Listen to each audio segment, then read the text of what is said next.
Following program is rated TVMA for mature audiences only. I tried to tell them not to curse, but it happens. I don't ever slow up, no I don't take shit. I got no love for the fakeness. If you wanna play tough and wanna hate this, I'll always show up. I don't ever slow up, no I don't take shit. I got no love for the fakeness. If you wanna play tough and wanna hate this, I'll always show up and make a statement. I don't ever slow up, no I don't take shit. I got no love for the fakeness. If you wanna play tough and wanna hate this, I'll always show up and make a statement. Everything I do so instinctive and so passionate. Every word I move so descriptive like an adjective. I got a vendetta against people who patented being negative when you should be getting after it.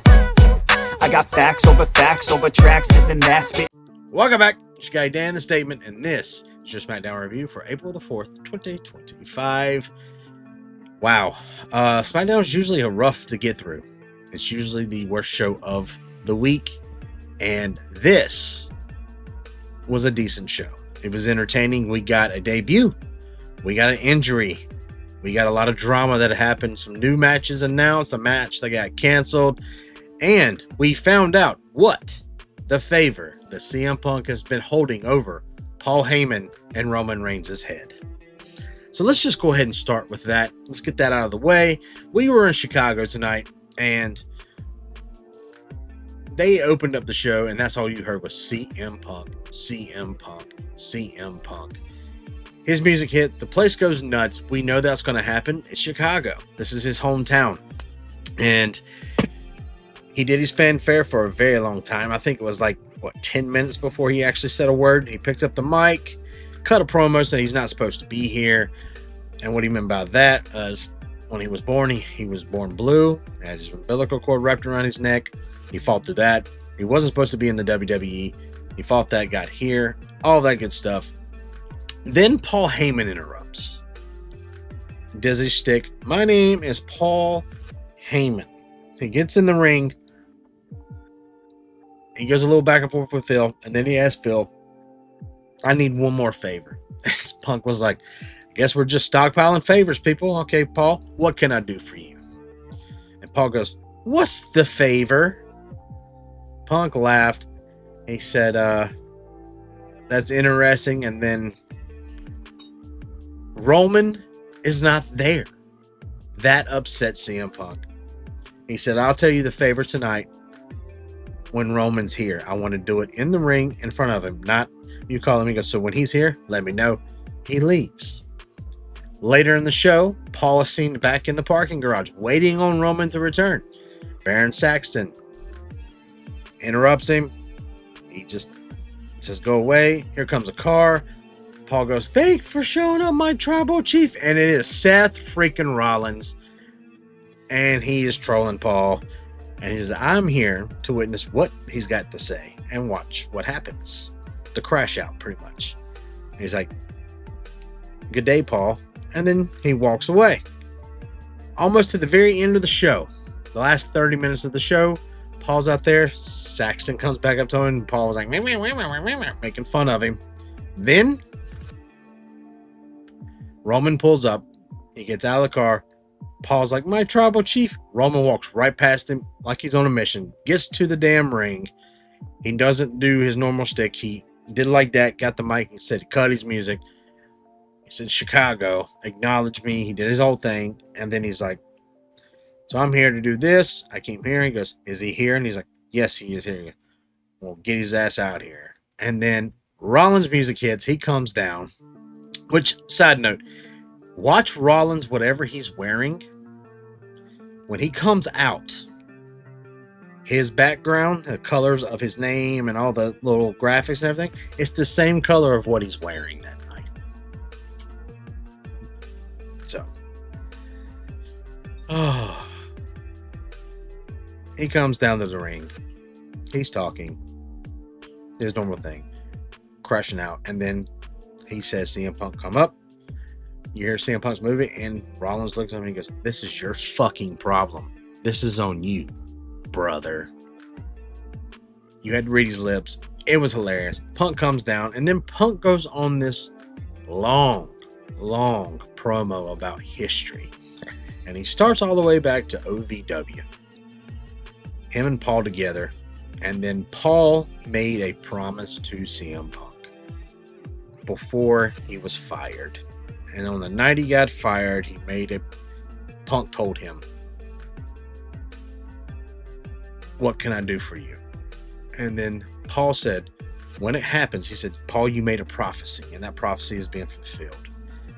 I asked you, what could I do for you? And you told me that you shove it in the faces, and then when you go down to WrestleMania, we walk down there together." And boom. That's the favor, everyone. He wants Paul Heyman to be in his corner and walk him down the ramp to WrestleMania. Pause. This is the waste of a good favor. I know what everyone's saying. I wish that it would be something more dramatic. This to me is a waste of a good storyline, but I digress. Unpause. And Roman laughs. He said, "Tell him no. Tell him why." And Paul refuses to say anything. He's got his hand over the mic and he's just sitting there and he goes, "Are you crying?" And Paul's like, he's like, "Wipe them tears away and tell him no. I brought you into my family. I brought you to obscurity. I made you relevant. Tell him no." And Paul says, "I cannot do that, my tribal chief." Roman gets a little upset.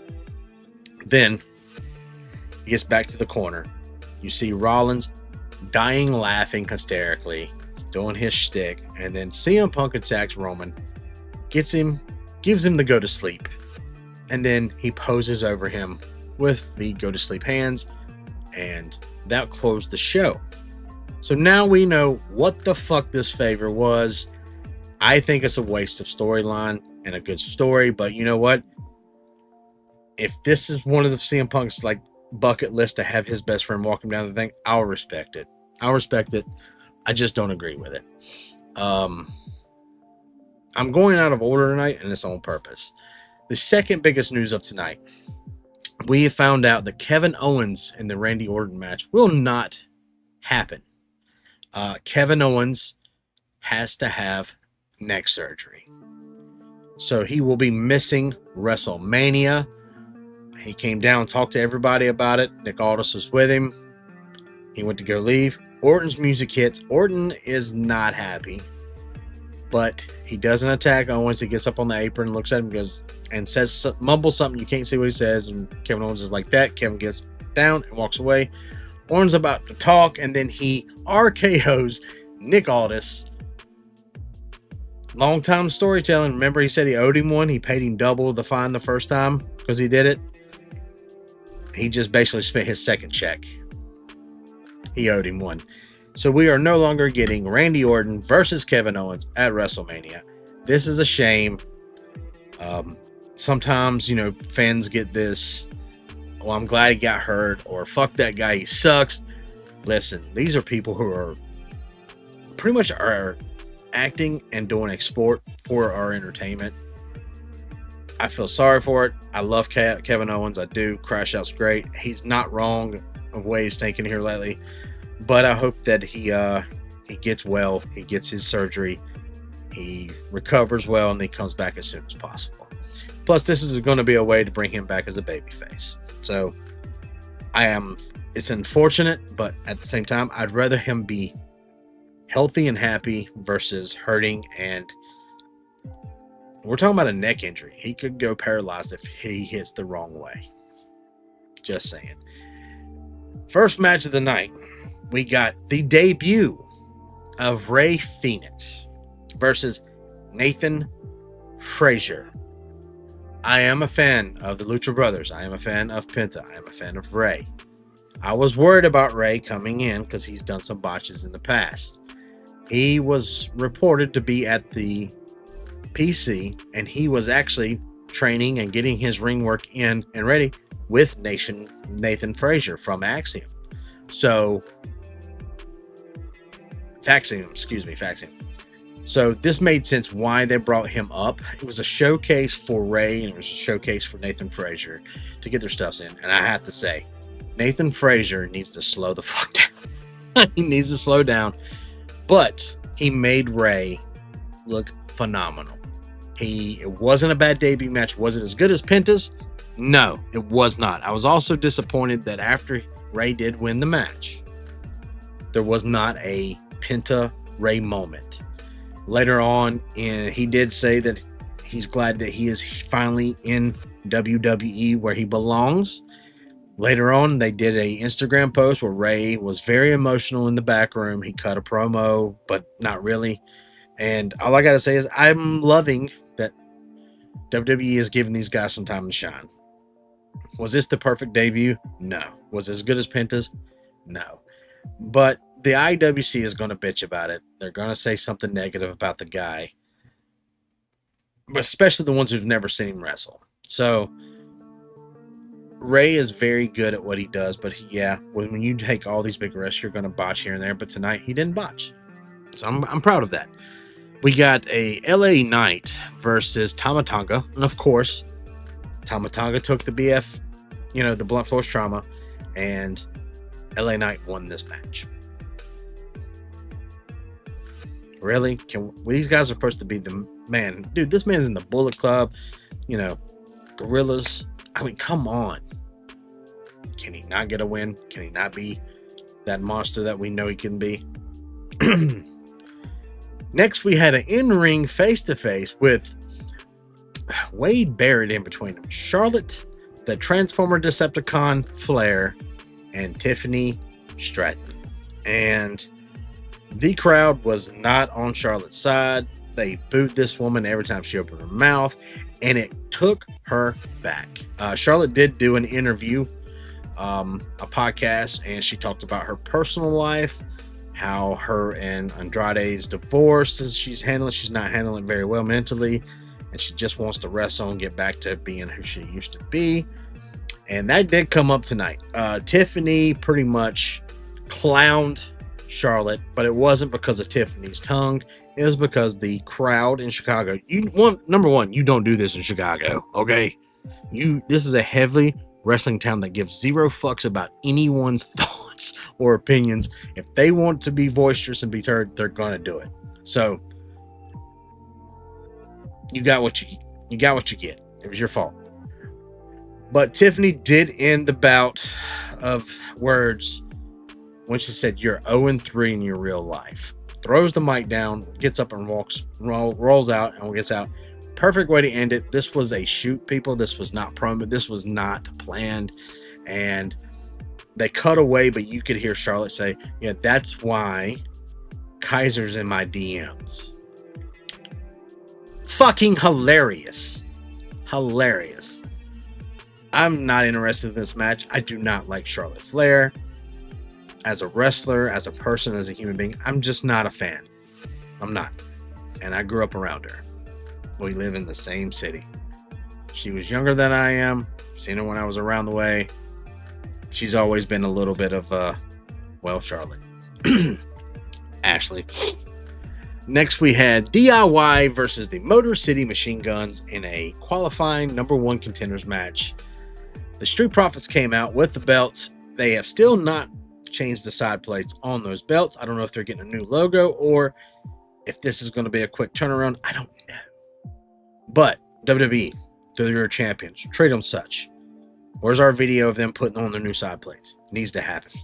Anyway, this match was decent. Things got interesting here and there, but the Motor City Machine Guns did pick up the win, and I agree with this decision because they're going to give us a better match with Motor City Machine Gun versus Street Profits versus DIY and the Street Profits. That's just my opinion, people. We did get a Naomi versus B-Fab match tonight. Naomi comes down to the ring. She gets attacked by Jade. They get in the ring, and B-Fab looked like she was going to capitalize on this, and then Naomi pulled off a few new moves that I have not seen in a while from anyone, and I love them. I love this, that she is embracing this heel Naomi. I am in love with this. I love this story. After that, she calls Jade out. Jade comes through the crowd looking amazing. That's a beautiful ass woman. Attacks Naomi. They get separated, and then Nick Aldis comes out and says that it'll be Naomi versus Jade Cargill at WrestleMania. I'm okay with this. You know why? Naomi deserves some shine. She hasn't had a singles match at WrestleMania in a long time. Let's let her do it. I am happy with this.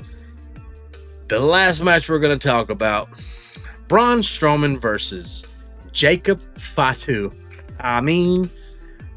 In a last man standing match. And this did not disappoint. I'm not a fan of Braun Strowman. Not a fan. I don't think he can wrestle. He's just an attraction. I know why they keep him around. He's a monster. Jacob Fatu and this man went around the entire area, and Jacob made Braun look good. He did. He made him look like he was doing something. But we all fucking knew who won this one, don't we? Braun Strowman got knocked out by Cheeks. Through a table, Cheeks, ass to Cheeks. And Jacob got up right at 9, winning the match. Number 1 contendership for the United States title against LA Knight. We're not sure if it's going to be a title on SmackDown or if they're going to move that to WrestleMania. Guys, that was the show. And let me say this. It was not a bad show. The CM Punk triple threat, which Rollins is a third wheel. At this point, he shouldn't even be in the match. This should just be Roman and Punk. But reasons. That happened. That was great. I'm upset about the KO Randy Orton match. That means that Randy put his hands on Nick Aldis and Randy Orton match. I'll fucking take it. People who don't know that Nick Aldis, a former NWA champion, this man and a long reigning NWA champion. The man can wrestle. He deserves a match in the WWE on the main stage. Not NXT, not SmackDown. WrestleMania, I'll take that any day of the week. We're praying for Kevin Owens to hope that he has a successful surgery. He gets healthy and he comes back and gets back to business. Guys, that was the show. Oh, wow. We're 15 days away. 2 weeks, pretty much. So we got 2 more weeks of this stuff till we get to WrestleMania. And now I'm actually looking forward to WrestleMania. After Monday and tonight, I am on board for the road to WrestleMania and to what we're going to get at WrestleMania. Thank you guys for coming and watching the videos, leaving comments, the likes, the shares has been going great here on YouTube. The subscriber count's going up. We're almost there, hitting our goal of beating that double digit to the triple digit. Thank you guys for coming out. I've seen a couple of you came over to the podcast on Thursday. Thank you guys. That was amazing. Like I said, leave a comment. Let me know how you're thinking about WrestleMania. Don't forget to come see us every Thursday, 7:30-ish. YouTube, Facebook, Instagram, Twitch, sometimes on X, the WOLFPACK Wrestling Podcast. I am also here on YouTube 2 videos a week unless there is a PLAE or a pay-per-view. Check out our socials. We post videos there every day, shorts. We do live reactions on the shows, and then we edit them and put them out on our social media sites. So check those out. And as always, give your boy a subscribe. Thank you guys for coming out. And remember, be good people. That was the favor. I can't contain it, I'm coming out with a statement. You really changed, man, all your music and arrangement. You don't know shit, shut your mouth, you can save it. I'm the same dude that got his come up from the basement. 100 songs, 100 weeks, didn't change it. Experiments, development, intelligence, and patience. I'll do it all again, cause I never feel complacent. Let's keep the good vibes, positivity's contagious. I'm never looking back, cause I made a life that's passionate. A college graduate suppressing all his talents, yeah. He found a way to go and change, become an advocate for taking control of